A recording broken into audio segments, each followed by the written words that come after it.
Redbull Wololo Legacy is on the horizon, and guys, we have got Leenock versus BeastyQT here. It's going to be a best of three, so we've got a great set for you lined up. It's actually going to be on the map Frisian Marshes, which is a community developed map by Aoe4.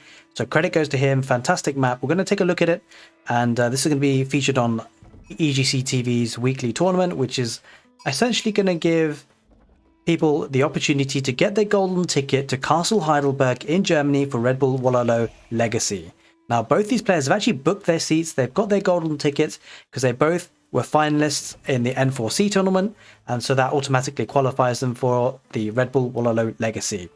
Now, the reason why we're going to have this best of three is because, you know, both of them are fantastic players, but also they're going to showcase this Frisian Marshes map, which is going to be a big part of ecgtv's tournaments going forward, especially for the Road to Redbull Wololo. So, in the north corner of the map, we've got BeastyQT playing in blue as the English. And in the east of the map, we have got Leenock playing as the Mongols. So as you can see, it's not your traditional opposite each other's kind of spawn. So super interesting. Let's take a look at the maps. You've got this sort of wood lines on the back end of the map. Both corners, both players have got it. And so typically, obviously, the Mongols have their nomad type start. They can place their town center wherever they like, and he's decided to go to the wood line. Makes total sense. And then, of course, you've got sort of in the middle groups and chunks of wood as well. So that can be taken. And you've got kind of chunks of the wood on the edges of the map as well. But where it becomes really interesting are these little lakes of small ponds of fish. Now, shoreline fish is probably one of the fastest food resources you can take. And so that's going to be interesting kind of competition for these. As you can see, both players kind of get two or three, or basically get two little pools next to them. And so that could be, you know, one of the fastest food resources available. Obviously, it's relatively exposed as well, so you've got to bear that in mind. There's more further away from them towards the other end of the map. And then you have gold veins, which are pretty exposed in a way. You've got one golden vein, which is relatively close, but then all the others are relatively far forward and kind of contestable between each other. And then you've got this big 8,000 gold stone right in the middle of the map. And then you have one sacred site, it looks like, actually, sorry, two sacred sites. As you know, I'm getting used to the map as well. So two sacred sites on the map, one closer to both players and then one a little bit further on. So it's a really interesting map, and it's going to sort of encourage players to expand, but it's going to be kind of expanding together in the same sort of direction, like parallel to each other. So it's a little bit odd and it's a little bit interesting. We shall see how this game kind of pans out. We've got two markets as well for trading for all you traders out there if you're interested. And looks like in terms of boar, we have two boar on the map. There's one here near the sacred site, and there's one bit further down the line as well. So super interesting map.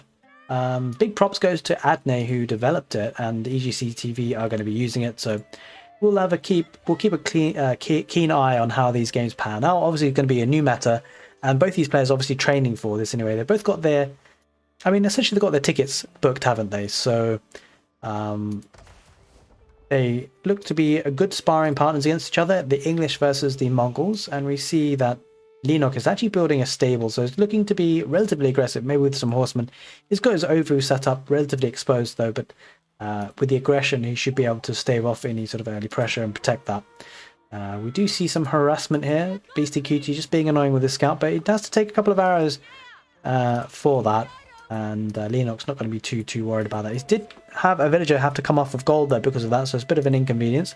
But he sends that villager to the sheep, and now the stable's going to just unpack, likely to be around the Aoe4 if he can. But there are two scouts, so that's going to be a bit of an issue. BeastyQT finds that, and Leenock decides better of it, heads back. May need to get a couple of horsemen on the field before he can safely move that stable. So yeah, interesting matchup, and it's going to be an interesting best of three. Obviously, BeastyQT did take that set over at N4C, and it was relatively convincing, to be said. But obviously Leenock is an incredible player, so we shall see how this one turns out. And that stable is still not up. He's actually placed it down, but BeastyQT is going to be annoying with the two scouts, so not letting Leenock kind of breathe for a bit. See the Khan going around, just shooting wolves, cleaning the map of wolves. Leenock gets to the feudal age, and so does BeastyQT. Let's just see if BeastyQT is going to go relatively aggressive or relatively slow. Looks like so far relatively slow, no longbows coming out just yet. No early wheelbarrow yet either. It's going to go for a second town centre, so that's what it's going for. It was on the stone for quite a while, so second town centre opening. It seems to be a meta, actually. I've seen a couple of players do it recently. I saw, who is it? Who did I cast on the last set? I'm sure it'll come back to me at some point. But yeah, it was an interesting set. But anyway, 2 town centres. Looks to be an interesting opening for the English, especially because they get this defence, you know.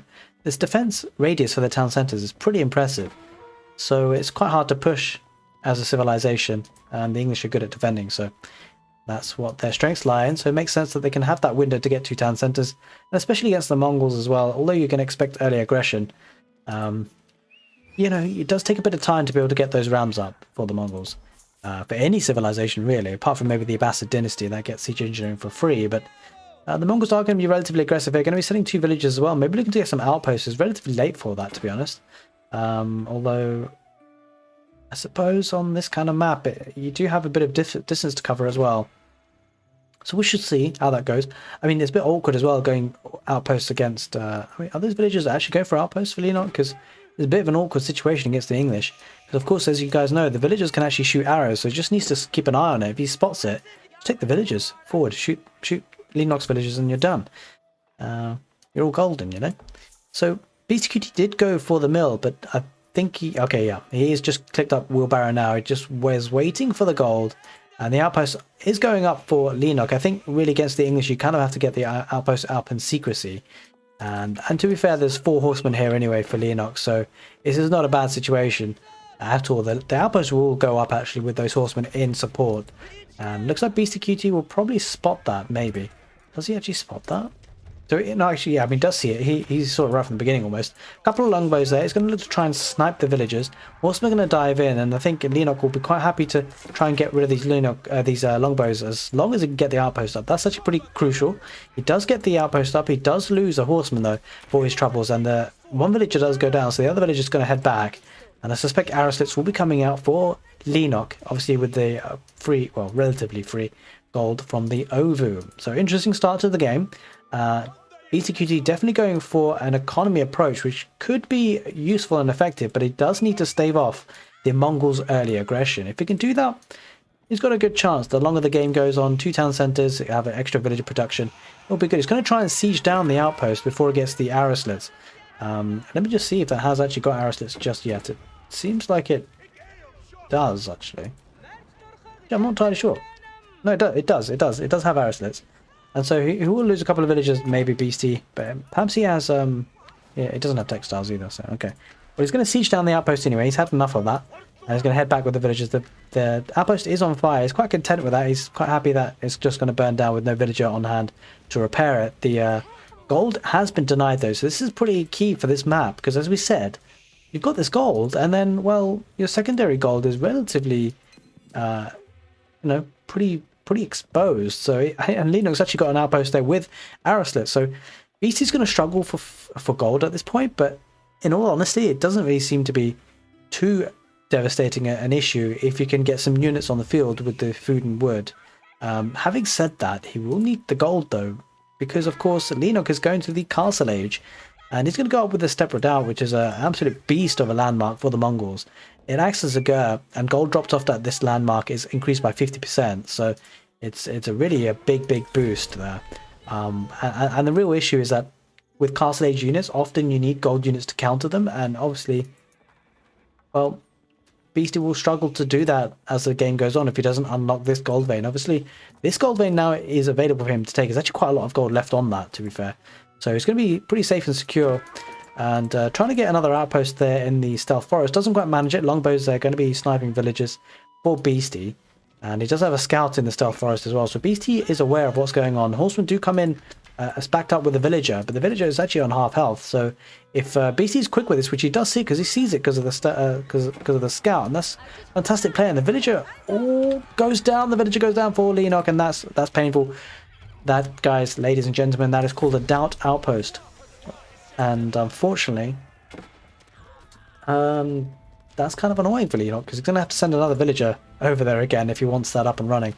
But Castle Age does come into play for Leenock, and that is huge because he's going to have a tech advantage. You know, he can get some lancers in the queue, and he's going to get double production of lancers as well. So Super, super strong. Oh, did he unqueue that? I think I clicked on it just to see what happens. And wait, what? Anyway, just timing, I guess.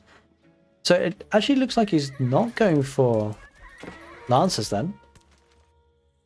Interesting. The outpost will go up in the end. It looks like it's actually archery range production is going for. So Leenock's changed his mind. He's actually going for archer production, and that's not necessarily a bad move if he can mass them up. You'll need to be careful about Beastie's horsemen, although those seem to be down now. Those seem to be down and out, and it looks like Spearman is actually on the field for, or coming out to be on the field for Beastie, but little does he know there's actually an archer switch. Actually, those lancers did come out then. They must have been just going around the map. 2 lancers there. Need to avoid these spearmen, that is for sure. An outpost comes forward as well for Beastyqt, just to add in a little bit of protection for that gold. He's quite keen to keep it safe. Blacksmith going down as well, and it looks like he's going to be going up with the King's Palace. Beastyqt, so it's going to have that second town centre, third town centre. I take it back. So that will definitely boost the economy. And Leenock looks to be getting some map control here on the left, looking to get an outpost there just to have some vision and also some control of the area. But taking a look at the villager count, 36 for Leenock, 48 for Beastie, which is completely understandable considering the town centre situation. 2 lancers there looking to snipe some villagers, actually deciding to go to villages that are building the landmark. And Beastie needs to pull the villagers away, and he does just that. But the lancers will be taking arrow fire, which is not a huge amount of damage, but it all adds up, that is for sure. Leenock on the back of this, it's getting plenty of gold. Look at that gold trickle coming in. That gold income, rather. It's looking positive. 650 gold, which is obviously important for those lancer productions, if that's what he opts to do. He's actually getting the veteran upgrade for his archers, and also double broad axe as well to increase the economy. And that's what he'll need to do. He needs to have some sort of, I guess, buffer to the lead that Beastie's going to be getting, just with the sheer number of villagers. And Beastie not happy about the outpost. Quite happy to sacrifice some villagers, maybe 1 or 2, just to get that outpost down. In fact, he probably won't sacrifice any. Maybe 1 will go down. In fact, I don't think a single villager went down there for Beastyqt. So he takes that outpost, gains control of his map again, and looks to build on from here. Trebuchets are on the field now for Leenock, looking to take out the outpost, and also a Springald for that outpost. Looks to be taking the opponent's outpost, Beasties. And that's going to be huge for Leenock, starting with the siege push, which is going to be super strong. And the Khan's been killed, I'm afraid, probably ran into a town centre. But Archer's looking to protect the traction Trebuchet as he tries to make a push for the base and the town centres for Beastie. You get the feeling that Beastyqt just wants to hold on to this game for as long as he can, so that he can really build up a villager lead. And if he can do that, then he can push back with some army. But really severely lacking on the military side of things here. Leenock with 18, Beastie with 8. But of course, and there's only actually 8 extra villagers for Beastie, which is a bit surprising. I don't know if Leenock's gone for a second town centre. I don't believe he would have with the production he's got going. Doesn't look like it. Pretty clear on the other side of the map as well. But he's got a lot of army forward now going for archers, and 2 traction trebuchets is going to be approaching Beastie's base anytime soon. Looking now to take out the blacksmith so that there aren't any upgrades coming in, but they will be getting iron undermesh. I think that was for Leenock, wasn't it? But Beastie's got wedge rivets rather in queue, so he might not actually be able to get that if he doesn't keep repairing the blacksmith. And that's what he's going to do. In fact, he actually cancels the upgrade, maybe looking to put down the blacksmith elsewhere.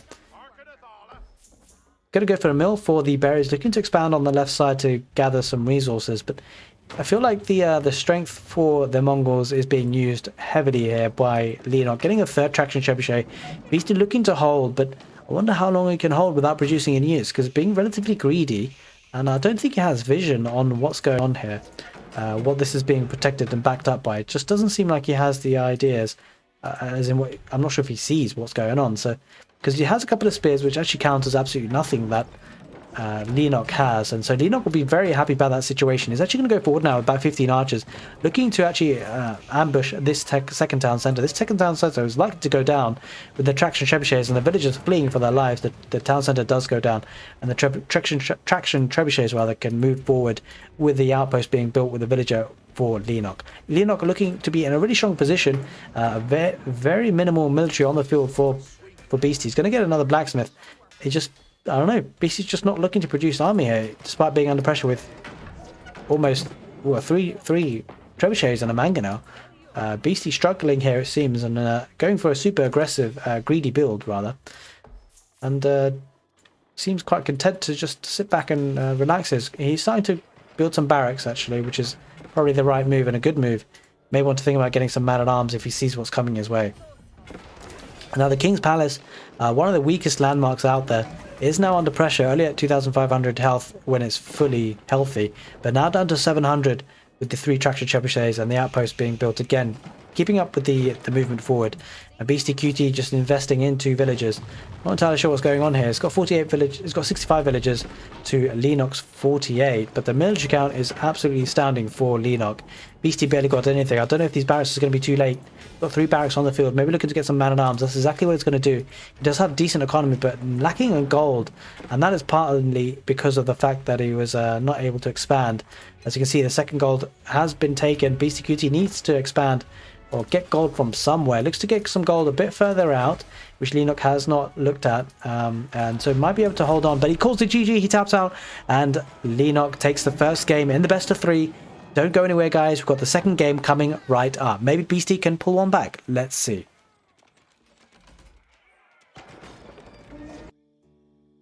Welcome back, guys. Game number 2 from this best of 3 between BeastyQT and Leenock, looking at the new map, Frisian Marshes, and Road to Redbull Wololo Legacy is underway. We're looking forward to it, and so this is a little bit of preparation that these 2 players are doing for this map. This map will be featured for ecgtv's weekly tournament, Road to Wololo Legacy, and both players looking to practice, it seems, the civilizations today that we have on offer on show.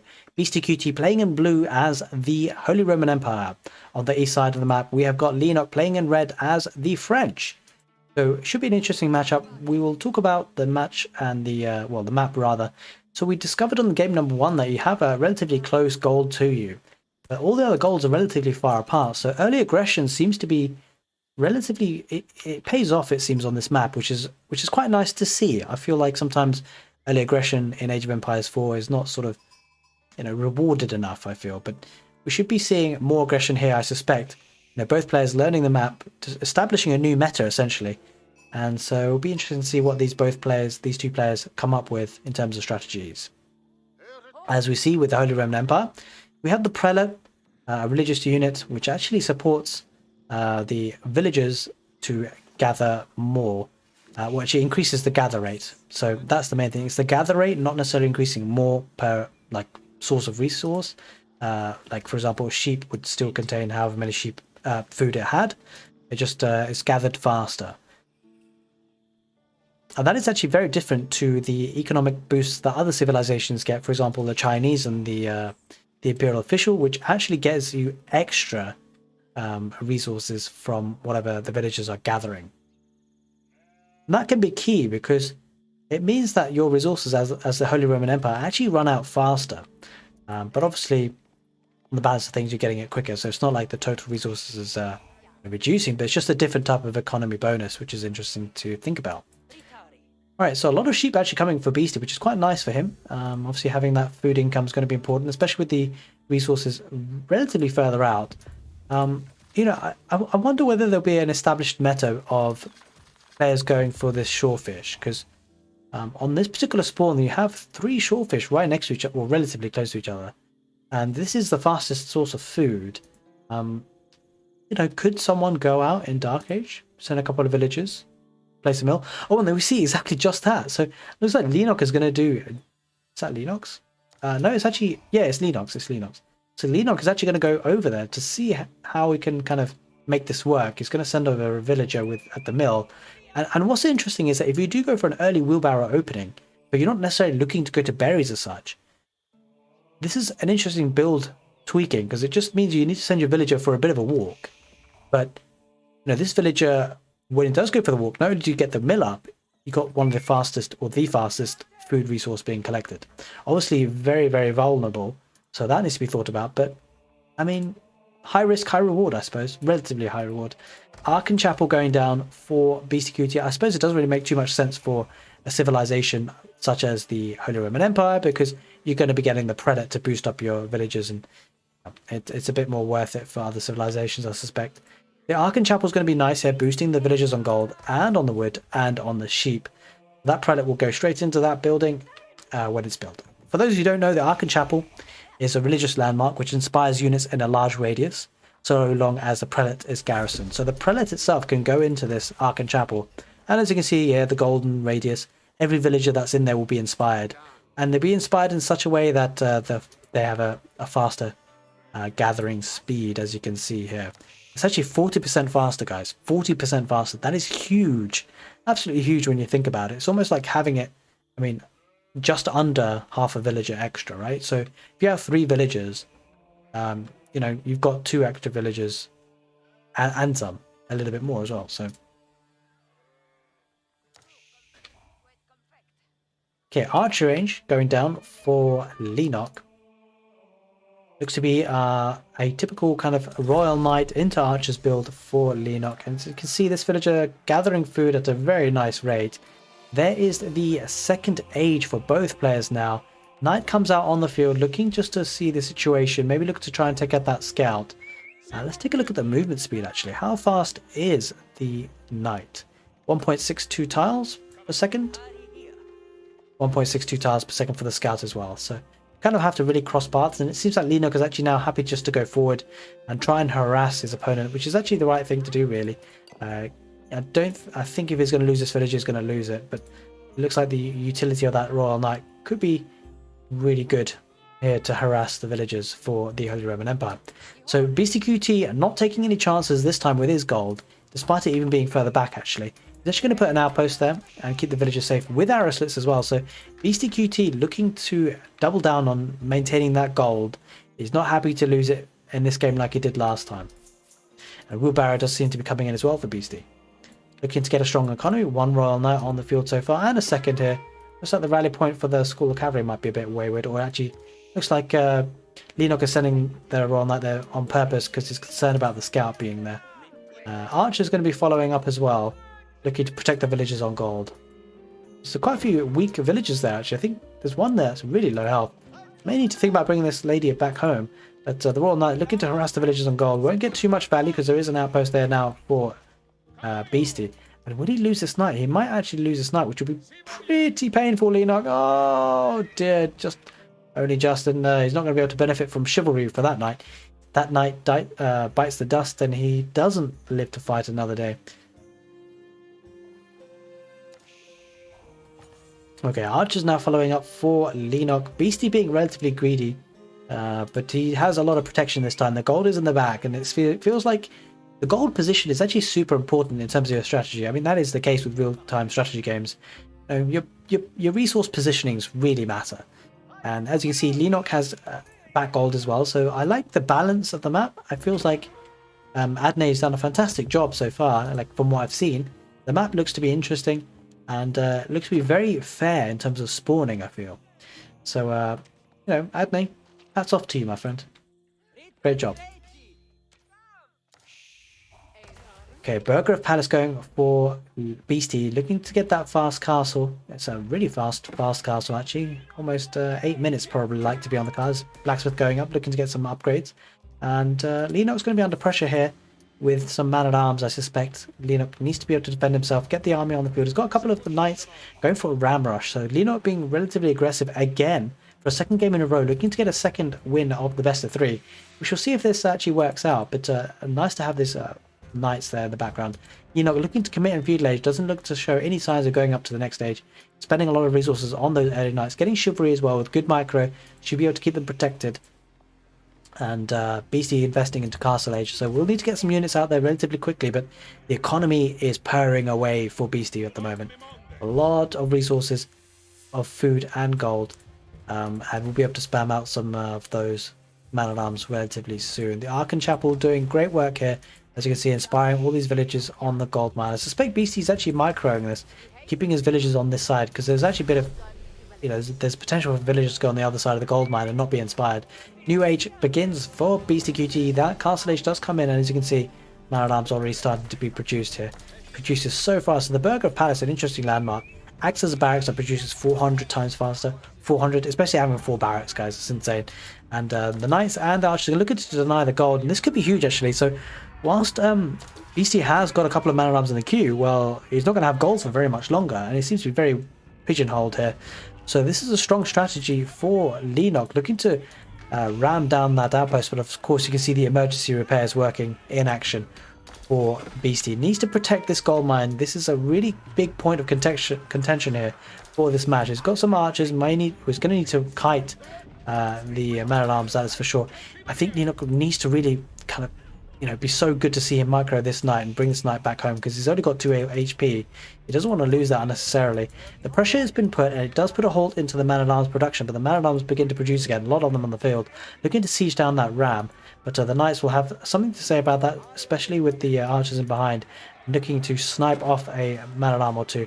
This is a nice fight for Leenock. Just picking off the reinforcements is likely to lose the ram, but the knights now looking to come back to protect the ram. I think the ram will go down. The archers should be able to get in range to have some arrow fire. Doesn't seem like it, but it looks like Leenock's actually heading back home. It's floating a lot of wood though, looking maybe to get some more rams on the field. Now that's the only thing I can think about him having that much wood for, and not spending it, so could be investing into a farm transition. Maybe not though, probably better to actually go for the shorefish here, as he is doing. As you can see, a lot of villagers here, 10. Absolutely gobbling up that fish. What's on the menu today? Is any specific fish or just fish? You know? Just any generic fish. Okay, now we see the archers there looking to kite the man-at-arms. These knights just took a really good fight. The charge, as you saw. And this is nice for Leenock, that is for sure. Going to clean things up, although Beastie does have the Castle Age unit advantage. Looking to take down that man-at-arms and decent micro. But the thing is here, the production capacity for Beastyqt is the equivalent of 4 black barracks, and that is huge when you think about it. Villager's going to go back out to the berries for Beastyqt, and it looks like Leenock's going to put some more pressure. Doesn't look like Leenock is particularly happy to go to Castle Age at any point. He's looking to put the pressure on. I think this makes sense because the Holy Roman Empire economy is pretty huge. Having said that, you know, the French aren't any they're not slouches.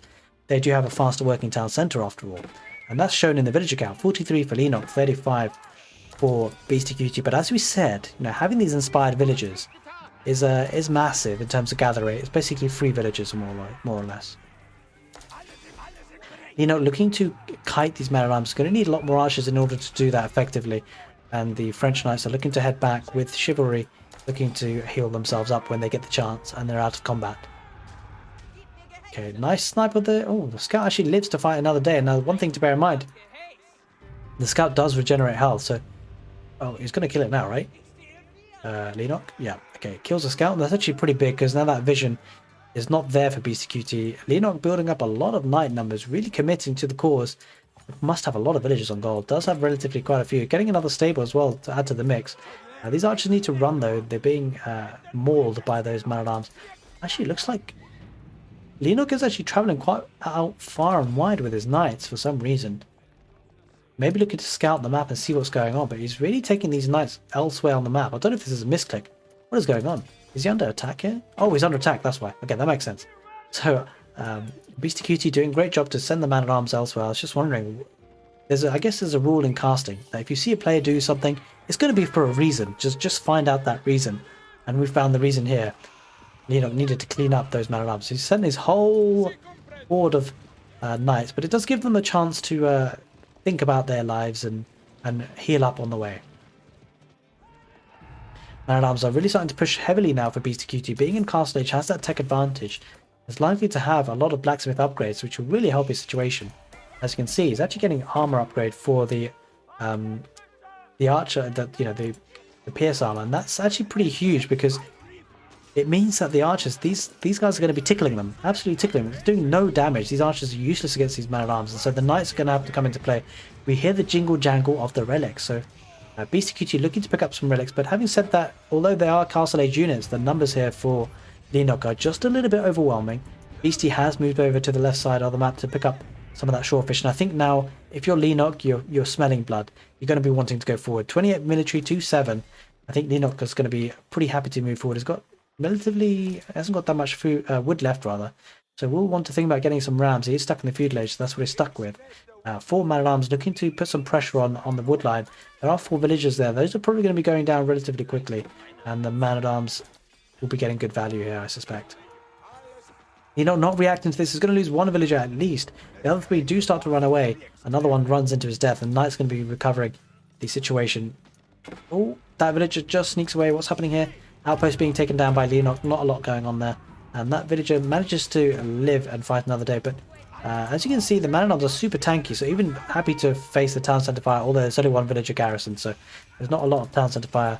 3 knights should be able to take this fight relatively effectively. 4 in the mix now, and Leenock's going to push forward with his knights, looking to affect this stone mine. I think the stone mine, maybe he was thinking about a second town centre, probably more likely upgrades for his outposts, with only 3 villagers there, and he's pushed off berries now. Now, BeastyQT does have the unit says bringing a relic into the outpost there, which is severely going to boost it. It's going to boost it a lot. Look at that. Armor increased by 50%, damage increased by 35%, sight range increased by 25%, weapon range increased by 20%, gold generation still at 100 per minute. And I think Leenock, will he look to siege that? Probably not, because that has been, I think, boosted with the stone upgrade as well, the fortified outpost. So that's huge. But man-at-arms here not taking necessarily a great fight, but the spearmen are going to come in clutch. There are archers though, so the archers are going to do great work to focus fire on those veteran spearmen rather. So pretty upgraded, and Leenock's going to lose a lot here. You can see the dead carcasses of those knights is pretty rough. Leenock fighting castle age units with feudal age units is actually doing a relatively good job to macro some of them back.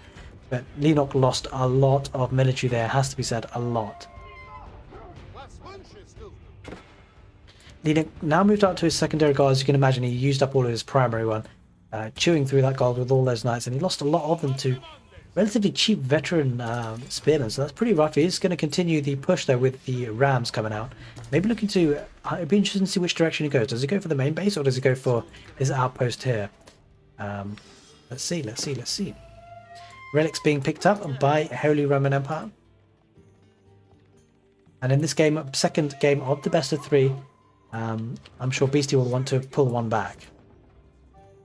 So Ram's looking to actually take out the outpost. Has to have a springald emplacement. Oh, well, yeah, I mean, that's pretty strong actually, as it happens. So, oh, the villagers are going to be there. Leenock, you're not paying attention, my man. It's going to need to bring those army to the villagers to snipe them, and it might even lose a ram for free. This is uncharacteristic by Leenock, has to be said. I think the ram will go down. Yeah, it does go down, and that just completely for free there. Just, you know, I'm only saying this because it's Leenock. You know, Leenock's one of the best players in Age of Empires 4. It's not something you'd expect. But it is what it is. It is what it is. Looking to put some more pressure again with the knights running into raid and another ram coming out on the field. Looks like Leenock's going to head directly for that woodline. It's relatively exposed. No outpost there for villagers to hide into. That's exactly what they're going to do. They're going to get a lot of villager kills, splitting his army, sending half of the knights into battle against the man-at-arms. The other knights rather looking to take villagers.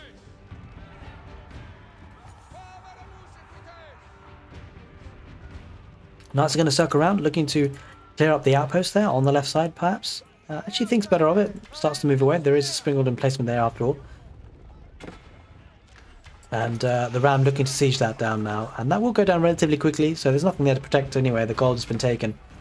Second gold for Beastie is...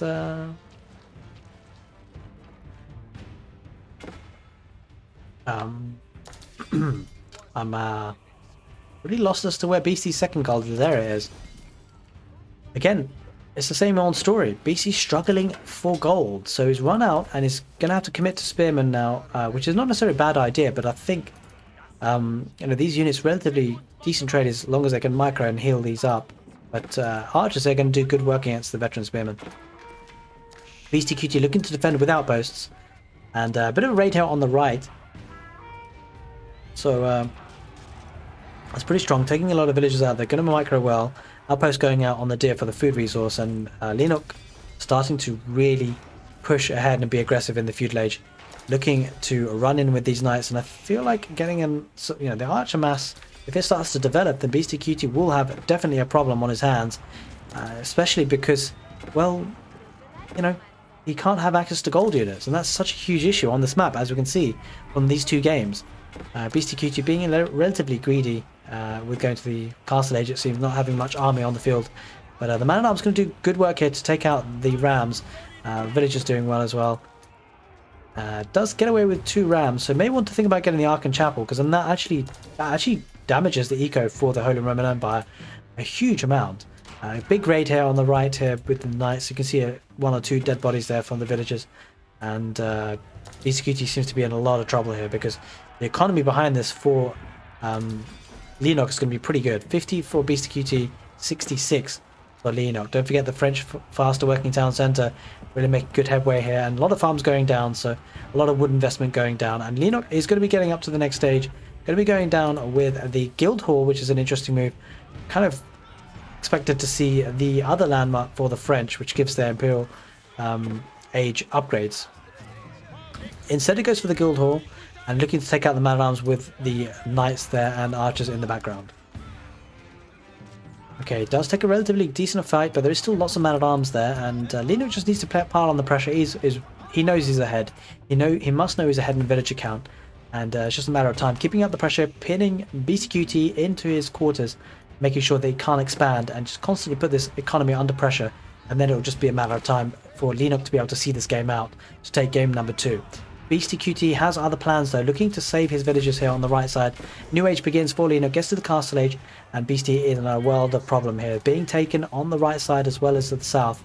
This is a big raid now. Lots of villagers going down there, huge amounts of raiding. 70 villagers for Leenock, only 46 for Beasty, and Beasty under so much pressure, trying to absorb some of the pressure.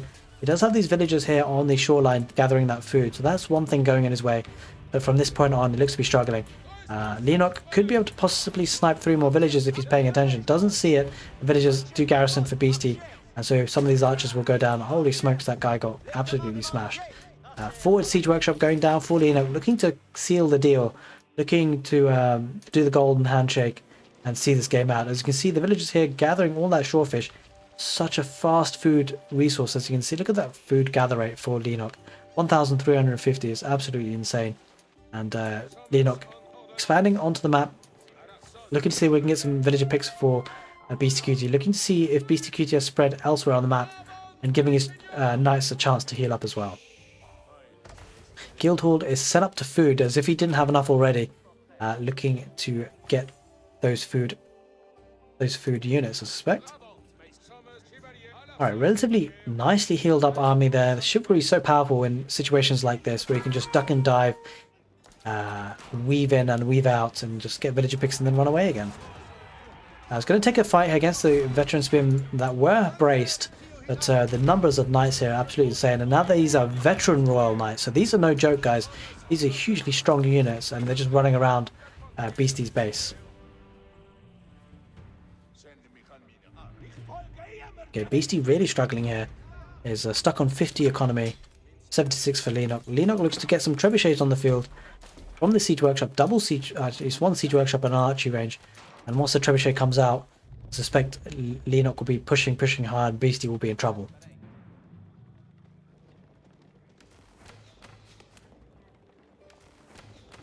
Double archery range coming out for Leenock, looking to see this game out.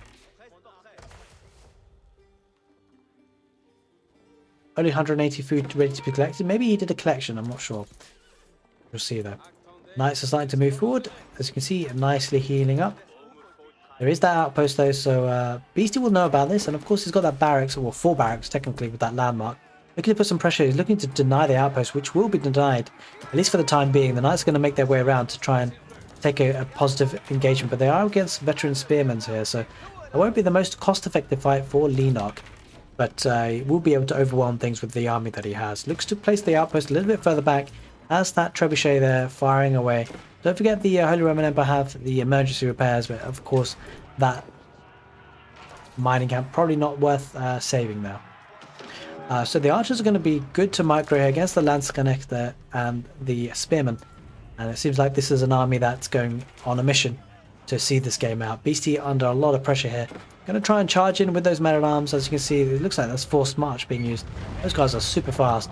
The outpost does go down, a lot of villagers are going to be dying despite trying to carry their food. Still trying to carry that food all the way back home, but well, this guy's going to come back home with 38 food. Going to be a fight here. Well microed there by Leenock. Takes an engagement, backs off, and is going to slowly send in more units with trebuchets to support.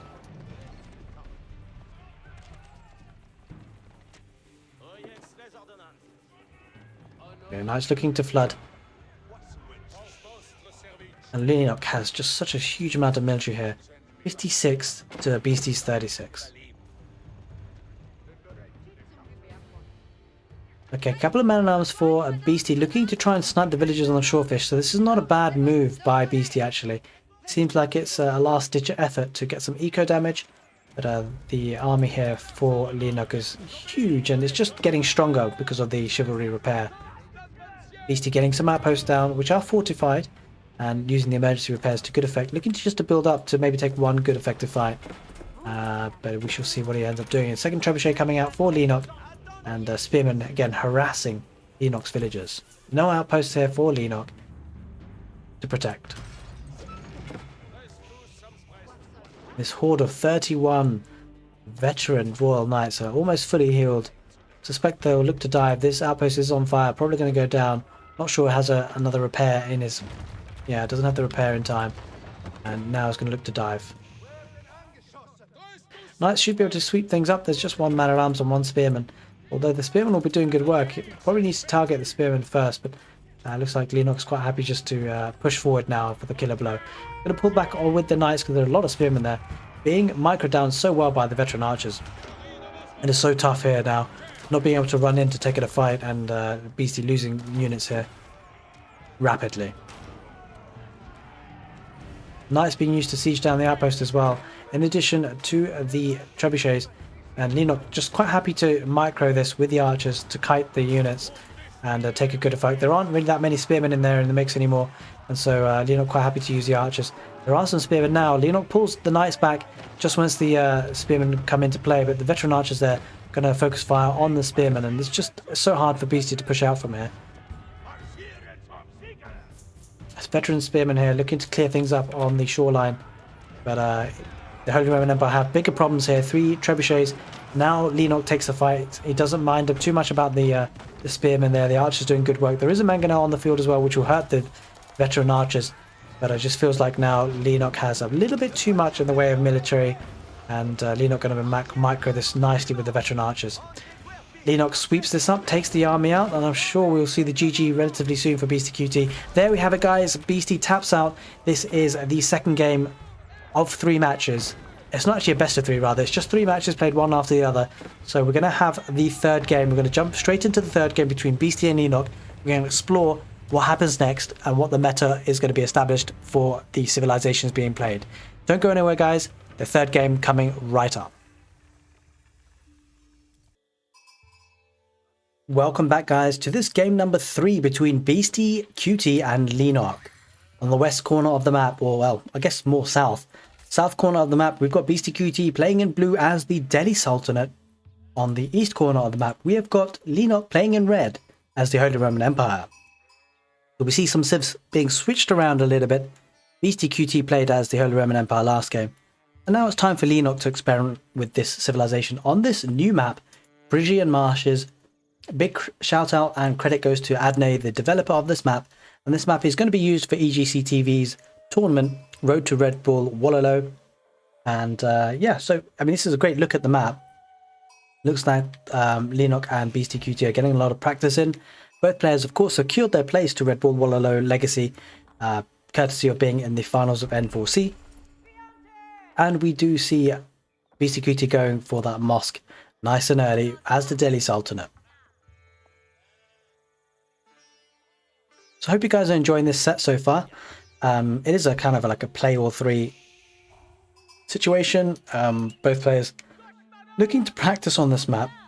Obviously, we're having a good look at this map for the first time, and it means that the meta is going to be starting to develop. It feels like something that I've noticed personally, and you may have seen on casting the games, that the gold seems to be a key deciding issue on this matchup on this map, because often you can either have a forward-facing gold or back-facing gold, and it seems to be that both players have the same situation.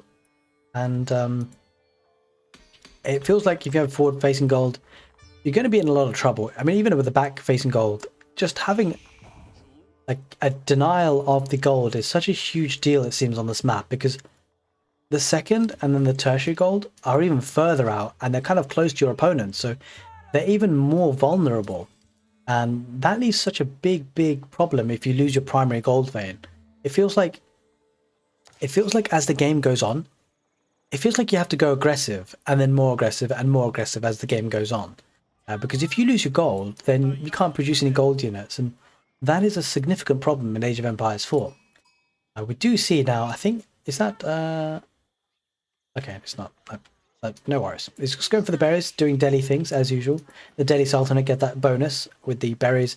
As you can see, has 350 food instead of 250 on that berry bush. It boosts it up a little bit with the mill, the wheelbarrow, and basically all the techs will be coming in for BeastyQT relatively soon because of the fact that these techs are free for the Delhi Sultanate. So the Arkan Chapel being built here by Leenock, looking to get up to the next stage, and has a decent position for the Arkan Chapel. It's going to be buffing the villagers on wood, villagers on food, and it looks like most likely the villagers on gold as well. We shall see. Actually, we can see, should be able to see now. Yep, just about. It's fine because when the villagers drop off the gold at the gold mine, they'll be boosted anyway, and the sheep being covered. If anything, the woodline is a little bit. I mean, it's not so much you can do about that. But there's most of the villagers on the woodline now being covered there by the influence of the Arkan Chapel. Dome of the Faith going up for BeastyQT. Looking to maybe think about getting those sacred sites on this map. I mean, the only problem with that is that, again, it's to do with the aggression and the military. Like, both sacred sites are in the middle and, like, they're so contestable. That is the main thing. It's not like in maps, for instance, High View, where you have, like, one sacred site which is basically on your corner of the map, and it's hard for your opponent to get it, really. It's not like that. Both sacred sites are very well contestable, and I'm very impressed by the relic spawns as well. I just, yeah, it's a great map here, Adney. Well done, my man.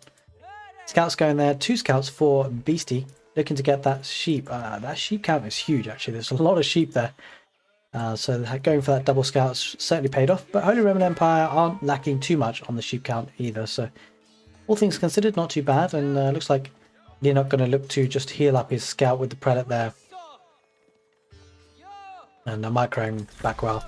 Beastie being a bit annoying with the villagers on gold, and there is an Arkan Chapel. Prelate's going to go inside, and looks like Leenock may need to micro this and pull a villager away or two. Dome of the Faith is going up, but it's going to be a bit behind to the next stage, Delhi. That's often the case anyway, but it's not necessarily the end of the world here, because you know the Arkan Chapel is an eco landmark as opposed to an aggressive military one. Speaking of military, though, Leenock is getting a barracks down, maybe looking to get some man-at-arms there early onto the field to pressurize the Delhi Sultanate. He probably doesn't want Beastie getting hold of the sacred sites too easily, with Sanctity and whatnot coming in. Piety coming in, and I suspect Sanctity will be queued up as soon as it gets to the feudal age, which is now. Sanctity has been queued up by BeastyQT, which is expected. Let's just see if he's remembered his other upgrades. Sometimes it's relatively easy to forget. Double broadaxe going to be coming in, and the gold mining as well. So BeastyQT hasn't forgot his upgrades this time. And blacksmith is going down. Double blacksmith for the Delhi, which is very commonly done. Stable going down for some horsemen as well. So spearman coming out for Leenock. Leenock recognizing that horsemen could be on the field very soon, and he's right. Horsemen likely to be coming out. Spearman should be able to take a very good fight against the scout. But what has to be said is the scout can regenerate health. Obviously, spearman can't. So that scout probably going to be backing off and going back to full health at some point. Okay, blacksmith has gone down, and a triple barracks opening for Leenock. So Leenock staying with the aggressive stance, the aggressive play, and I think Leenock has really identified how, well, maybe establishing the meta himself of how aggressive this map really can be and probably should be played, because Leenock kind of giving Beastie a bit of his own medicine now. Oh, should be able to snap, dude. No, why? There's a villager on 6 HP. I'm so surprised that Leenock didn't finish that off. Oh dear. All right. Well, he backs off. Maybe not wanting to take a villager. He's going to lose that scout. Oof. Rest in peace, scout. The horse falls awkwardly, but does get to the ground. Ah, dear. It's a bad day for the horse. Okay, quite a few spearmen coming out. And you're not getting some upgrades with man-at-arms coming out as well to accompany. The feudal age aggression here for Leenock, looking to contest the sacred sites. Outpost does go up for BeastyQT in a nice spot here on the stealth forest. Gives them lots of vision, especially near the sacred site, but it's not quite within the range of the sacred site, so it doesn't guarantee his position for that. But it looks like he might be looking to add in some horsemen behind this for that map mobility.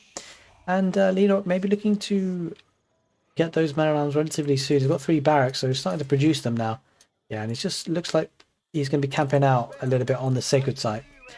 Really doesn't want BeastyQT to get hold of those sacred sites, and how could you blame him? If he can get hold of those sacred sites himself, or protect them at least, Leenock, then as long as he can pressure the main gold, then gold will become a tough resource for the Delhi Sultanate here. Speaking of gold resource and problems gathering gold, Leenock has had to back off with the villagers there, and that gold vein is now under pressure, and he doesn't have much gold to his name. 25, he's producing the gold units, of course, with the man-at-arms. So it's quite dependent on the gold. Horseman going to circle around to the sacred site just to see if it's available. But no scholars going forward for BeastyQT just yet. Looking to fill up that mosque before he does so, perhaps. Okie dokie. Sanctity is not in, actually, so it wouldn't make sense to send the... Well, you could prepare things. Looks like he might be waiting for that Sanctity to come in, though. And we do see Horseman circling around on the gold, and that's going to be an issue for Leenock if he doesn't address it. And he is addressing it with his army, bringing them back home, the Spearmen and the Man-at-Arms.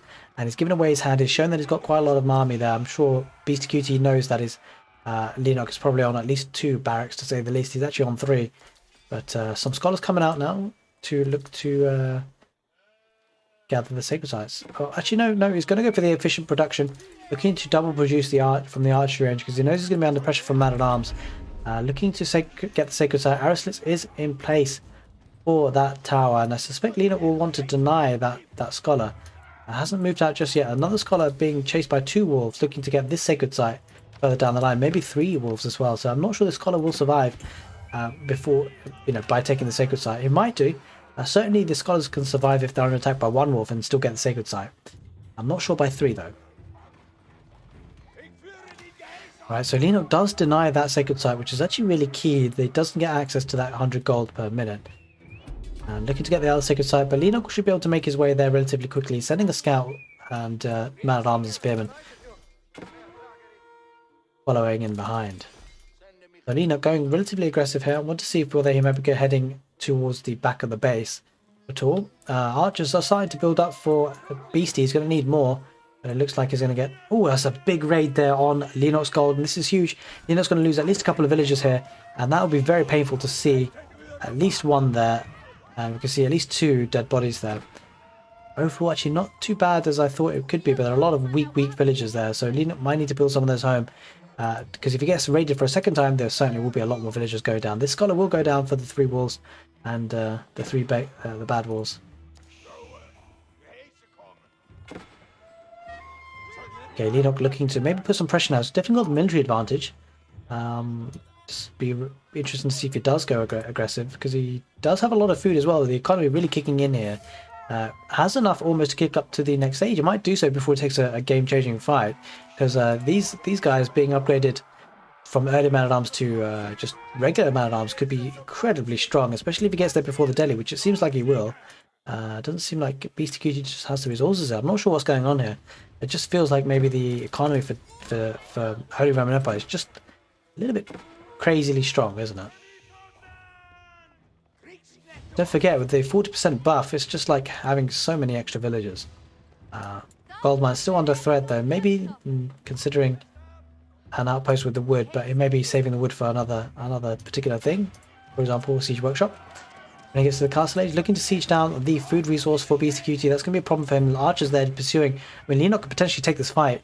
Decides not to. Looks to run away because he is looking to get to the next stage, and he wants to upgrade these early man-at-arms into man-at-arms to take an absolutely game-changing fight, I suspect. But BeastyQT looking to get 1 sacred site at least, sending 3 scholars there just to make sure. 3 scholars? Yeah, 3 scholars there just to make sure that he gets hold of it.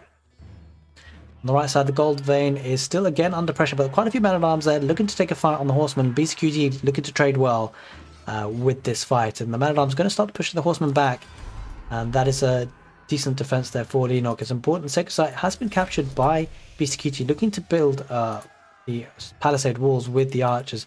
Leenock gets to the castle age, and that is huge because I'm sure we're going to be seeing the upgrade coming in. We can see there man-at-arms coming in. That's going to make his army incredibly strong up against the feudal age army. Gold trickle is starting to come in quite nicely for Delhi. Delhi building up quite a lot of gold income, looking to get to the next stage as well, saving the food. almost 800 odd.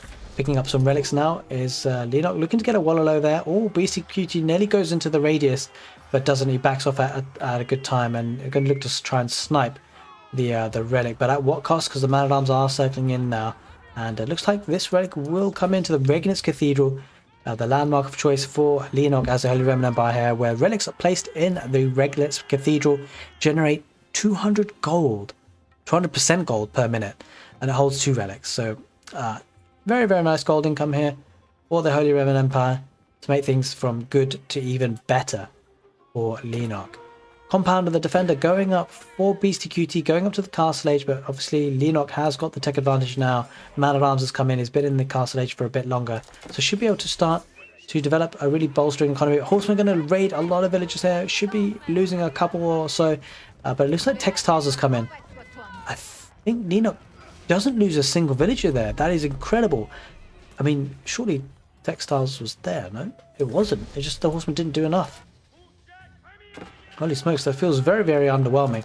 And Leenock quite happy just to siege this down now. He wants to get access to that sacred site. Doesn't want BeastyQT. And these archers inside, unless they come out the other side, they're going to be in big, big trouble. Looks like he was trying to get out. In fact, he just deletes the wall because he just wouldn't have been built on time.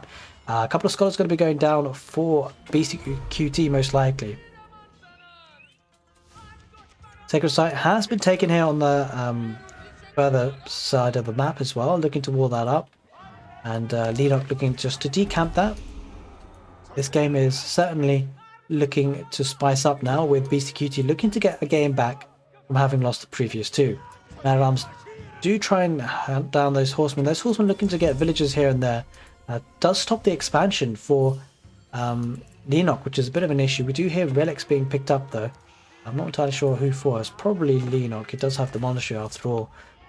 Delhi doesn't seem to have the monastery, but obviously, no, I'm talking about, he's got the mosque already, so might be picking up some of the relics with the scholars on the way.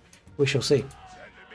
Man-at-Arms are diving now, looking to take some villages, but he's actually getting quite a lot of villager kills, the ones that can't fit in.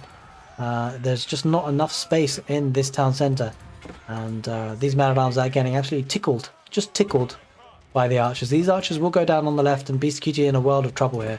Man-at-Arms looking incredibly strong for Holy Roman Empire right now. Looking to deny the other sacred site as well. Looks like the walls are going to go up just in time. Oh, no, he's just been denied, I think. Wololo coming in for BeastyQT. Oh my god, Leenock, you're going into it. No, come out. Alright, Beasty takes 1. Not the end of the world there, all things considered. Leenock diving into the economy for Beasty. Beasty struggling because of that. 67 population, 43 villages for Leenock, 42 for Beasty. So relatively even, all things considered. Looks like Leenock is going to be able to break through this palisade wall and make his way in to decamp that sacred site, and that's going to be huge. No more gold trickle coming in from that sacred site, and all Leenock really has to do after that is just pressurize that gold. Then he should put him in a nice winning position. We shall see if that's exactly what he does. He actually breaks down the palisade, doesn't actually go in though, which is a bit surprising. The archers do look to try and make some sort of fight of this, but they're going to get absolutely chewed to pieces. And that post there, the stealth forest being put down for Beasty, does give him a lot of sight. A bit annoying for BeastyQT. Sorry, a bit annoying for Leenock to have to walk past that every time. A Tower War Elephant is on the field, so there's something that Leenock's going to have to address. And there's still horsemen running around for BeastyQT getting good villager picks. Archer's still trying to survive, but they will be mauled away by those swords. Alright, looks like Leenock quite intent on getting food here. This is a very nice meal placement. It's going to have shortfish, berries, and even possibly some deer with a bit of walking. But obviously wheelbarrow will help with that. And looks like Leenock looking to pressurize the gold and the stone. I suspect Beasty looking to maybe get a keep on the field because he's getting a lot of stone now.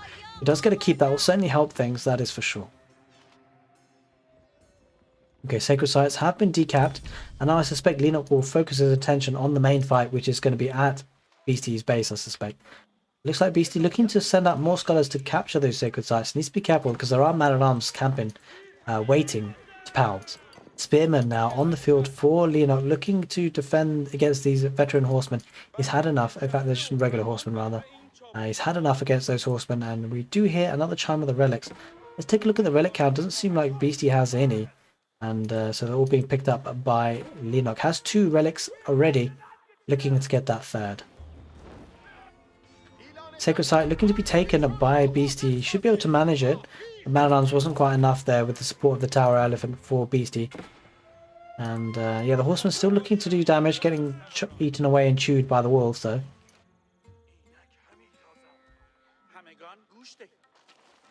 Okay, economy-wise, looking pretty solid for both players to be said. 47 for Beasty, 49 for Leenock. So there's not a lot on it, but having said that, BeastyQT doesn't have the benefit of getting all this beautiful shorefish. It's super fast.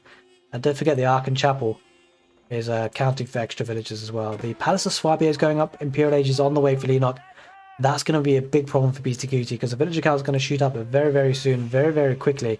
And that economy buzzing for Leenock will be huge. Scholar does pick up the relic for BeastyQT, looking to get that gold income, at least from relics, if not the sacred sites. Spearman going forward with Man-at-Arms staying at home for Leenock. So guys, let me know in the comment section below your thoughts on the map. Personally, I'm absolutely loving it. It's a very nice map. I mean, we've only seen 3 games so far, so obviously we need to see a bit more. But I have to say, Adne, who was the developer for this map, is an absolutely fantastic map, and I'm really enjoying casting the games and watching them.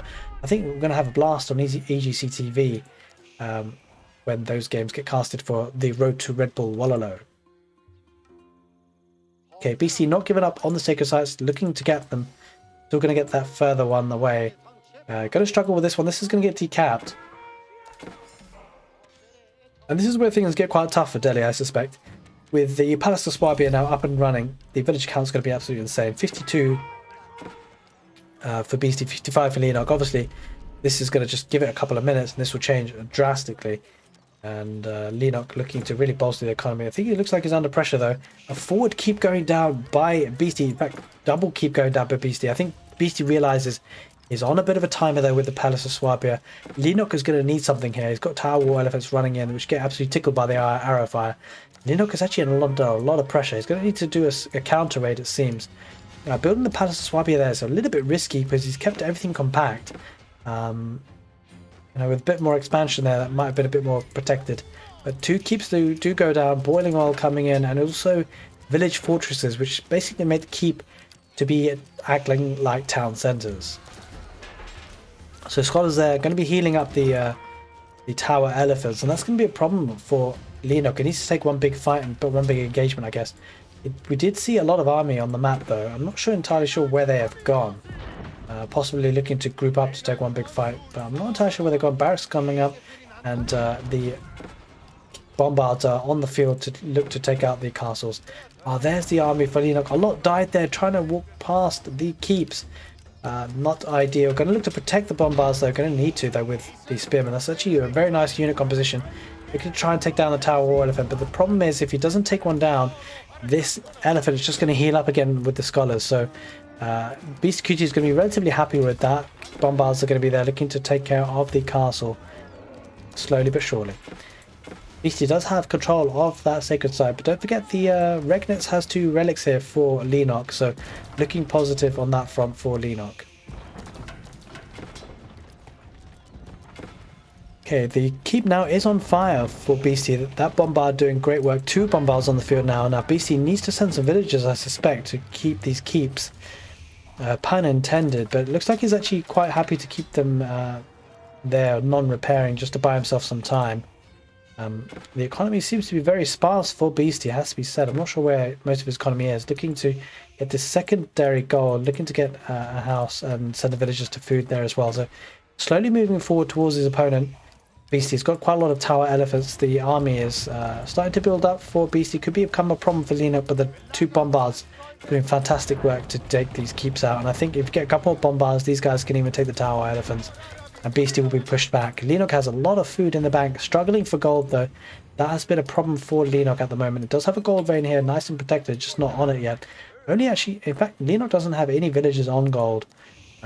Looks like instead committing to the veteran spearmen and bombards. There is a Springle though on the field. Does get one shot by the bombards. And this is where the tech advantage is really starting to pay off for Leenock. You can see that just bombards are doing so much work here. 68 villagers for Leenock, 59 for Beasty, so not too terribly far behind considering the Palace of Swabia. But the villagers here for Beasty are going to be under pressure by the spearmen, and This is slowly starting to go bad and south for Beastie. He's got 2 bombards to deal with, as well as a spearman, which can really cause havoc for the tower elephants.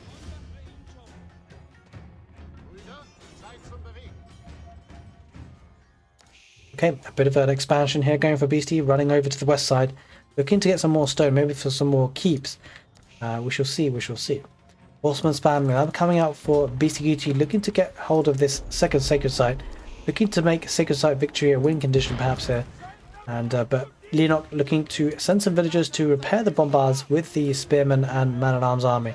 Slowly but surely pushing forward, and you just feel like the economy and the tech advantage that Leenock has right now is going to be huge. Beastyqt looking to commit to the castle age, it seems. There's plenty of gold in the background, considering the sacred sites and the... I'm not sure if he actually picked up any relics in the end. It doesn't appear so. He's got double stable on the field, looking to produce relatively fast. Still has a scholar in the archer engine and does have one in the stable as well, so effectively has 3 stables there. Bombards are queuing up, and looks like villagers are going forward for Leenock, looking to place some outposts and fortify them. Fortify his position in the middle of the map.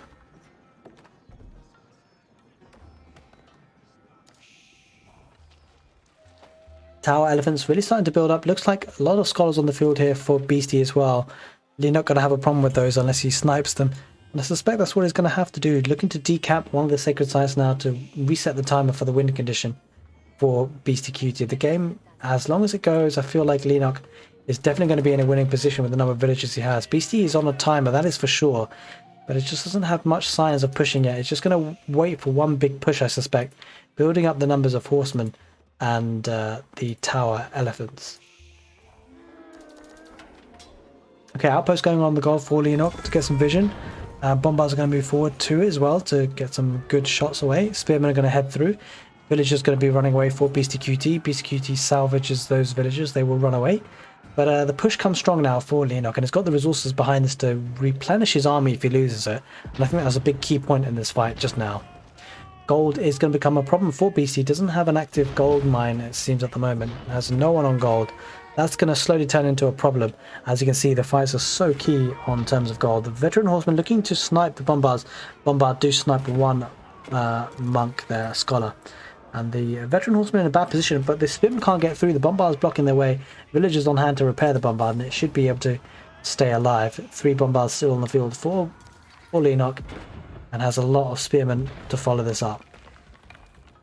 Outpost being placed by Leenock, looking to slowly gather some map control and some momentum. Houses being taken away by Leenock, looking to house Beastie. Why not when you have 3 bombards there? And looking to continue to push forward. A couple of spearmen still there on the rally point on that outpost there. Some shenanigans happening here with Beastyqt's keep. Isles of Doubt keep. That didn't go up. Leenock looking to siege that down. That's actually a problem for Beastie. It doesn't look like there's a way of salvaging that. University going there on the north corner of the map for Leenock to get the bonuses and the technology. The lots of scholars there. Looks like the bombards are going to try and take down the elephants. It's just not enough there. They're going to have to head back. Villagers trying to repair the bombards that the villagers from Beastyqt trying to take out. Bombards are going to be lost. There is a culverin though for Leenock, looking to take down this tower elephant. One does go down finally through the spearman. The spearman might be able to take another. There's no more scholars, it seems. The scholars died a bad death. There were 2 relics actually for Beastyqt, it seems. I probably didn't pick it up later, but it gets a surround on the tower elephant. Looks like Beastyqt is going to head in for a Wololo, but Leenock's going to pull back. Is he going to pull back? He's not going to pull back. Oh my god. Leenock, what are you doing? Oh, he snipes it. He snipes. Okay, he knows exactly what he's doing. He snipes it, and there is the GG. Beastie calls it. That is 3-0 to Leenock. Leenock has made a huge statement here on Frisian Marshes, the new map for Age of Empires 4 being used on the road to Redbull Wololo Legacy. Guys, I hope you enjoyed this casted set, and if you did, do give the video a thumbs up. What a great play all 3 games there between Beastie and Leenock. Hope you guys enjoyed the casted game. Hopefully, you'll see a lot more casted games from the channel. Take care, and see you next time.